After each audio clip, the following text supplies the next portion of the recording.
Alright, how you doing, ma'am? I'm Sean. What's your name? My name is Robin Johnson. Robin Johnson? This is Robin Johnson. How you doing, Robin? Alright. I'm going to ask you a couple questions about the Baltimore riots in 1968. Yes. Alright? Alright. Where did you live in April of the year 1968? I lived at 941 Bethune Road, which is Cherry Hill. Cherry Hill? Yes. Okay. Do you know exactly what caused the riots, the Baltimore riots in the year 1968? Yes, I do. It was the assassination of Martin Luther King. Assassination of Martin Luther King? The assassination of Martin Luther King, yes. Do you know why they assassinated him? Because he was trying to pursue a dream to segregate, integrate America. Alright. So, and they didn't want to see that go through. So, basically, that's what I feel like they assassinated him for. Okay. Now, after they assassinated him, did the mayor declare a state of emergency for the state? Yes, our mayor at the time, which was Mayor Schaefer, he did close the city of Baltimore down because of the rioting and the fighting with between blacks and whites. So he closed the city of Baltimore down. Yes, he did. Okay.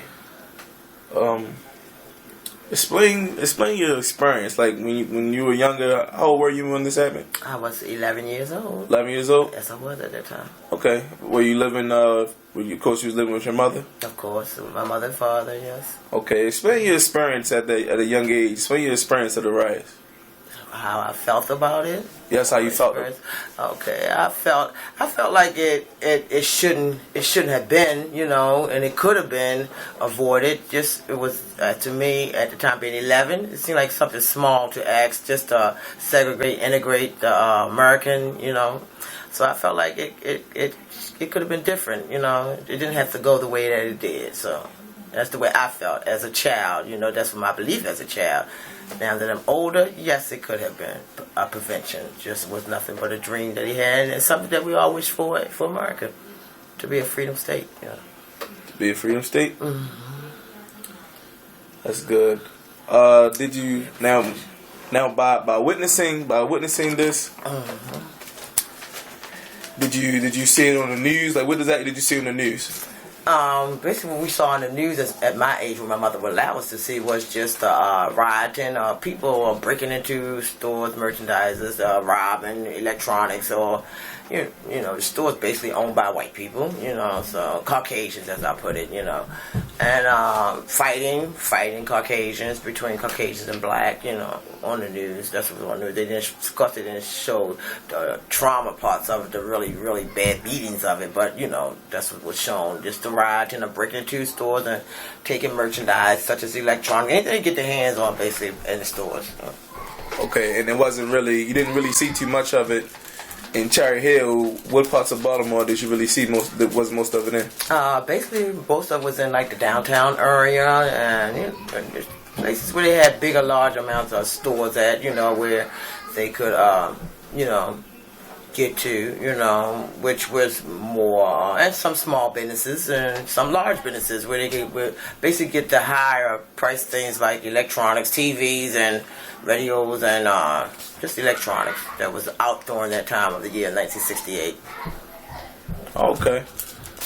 So basically they wanted to attack mostly the white owners of stores just to get back at them. Caucasian owners of merchandisers, yes. Of white-owned stores, yes. Mm-hmm. Okay, from your point of view, was it okay? Do you believe that it was okay for them to do that?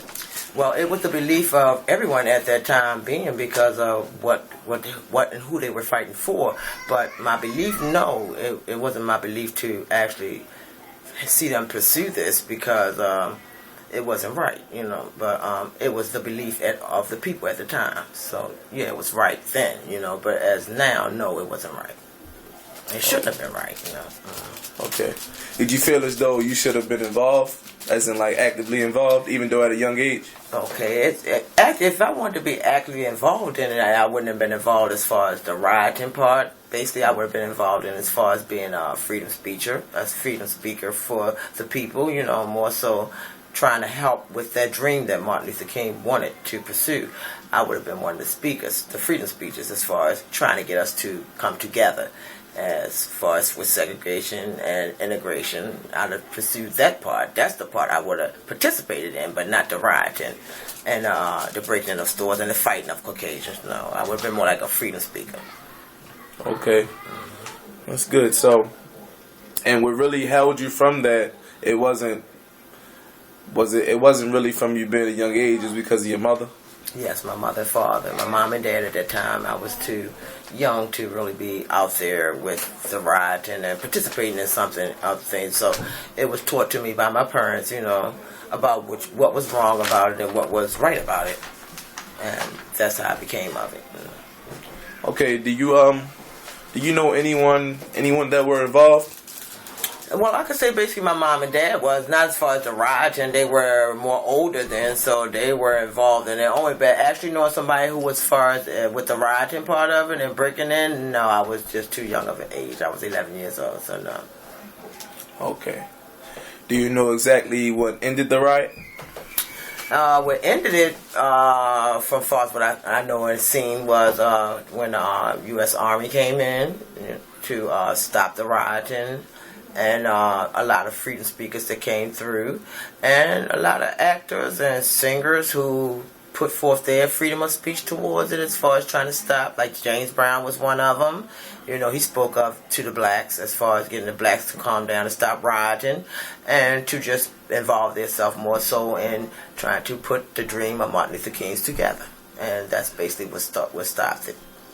So, when James Brown came, he actually came to Baltimore, and he was on. So, did you witness him on news during the speech? I witnessed him on TV with speaking towards people, freedom speeches towards people. I witnessed him that way. As far as actually seeing him, no, I wasn't a part of that either, because, like I said, I was 11 years old. So, but as far as his speeches, I heard a lot of his speeches and stuff over the TV, which was James Brown. A few songs that he brought out, which was towards that. Integration and segregation thing James Brown brought out, and that's how I saw the part of him doing what he had to do towards this thing towards Martin Luther King. And once everything ended, how did it make you feel? As far as the rioting, very happy, because I was young and I'm not a violent person. So as far as the rioting, I felt good about that part. As far as Martin Luther King being gone, that was a sad part to me, because it was a good man with a good dream to help America. So I was really distraught about that. So, but as far as the rioting, I'm pretty happy about that, but distraught about the killing of Martin Luther King, which should have been prevented, because it was a dream that he had that was to help America. And right now, it did help him. Eventually down the line, it did help. So I guess everybody in the world is happy about it now, because it did prevail. His dream. Mm-hmm. And the result of the riot was, they really didn't have a result at first. It was just to make a point. But was the result of the riot, did it make people integrate together? Eventually down the line, we did integrate. We did segregation integrate. We did eventually down the line. So I figure in some ways, you know, as my elderly age, that Martin Luther King's dream was prevailed, you know, down the line, you know, but a little slow at it, but it did prevail. Okay. Now, I know you're at a young age, but what exactly would you have done to overcome not having a riot? Not having the riot happen? To prevent it from happening, maybe from the start, I probably would have shut down Baltimore and had where everybody curfew, where everybody had to be in at a certain time. You know, I would have shut down Baltimore early before the rioting began. I would have had the army in earlier before all that began, because they knew it was coming. You know, so I would have basically had all this started in hand before it started. Because they did know it was already started in other states, right? Yep, they did know it was coming. They did know it had started. So before it got out of hand the way it did, then yeah, I'd have did that way. I'd have called the army in way before it got out of hand like it did. Okay, that's good. So basically, we have advanced as a society now. Oh yeah, we have advanced a lot since then. Yes, we have. That's good. You happy about that? Yes, I am. About some things, still, there's a little touch of it still here, as we all do know. But yes, we have advanced a lot. Okay. Oh, that's it, Miss Robin Johnson. Well, thank you. Thank you for your I service. hope you have everything you needed to know. I sure do. Okay. Thank you very much. Thank you. Give me 5.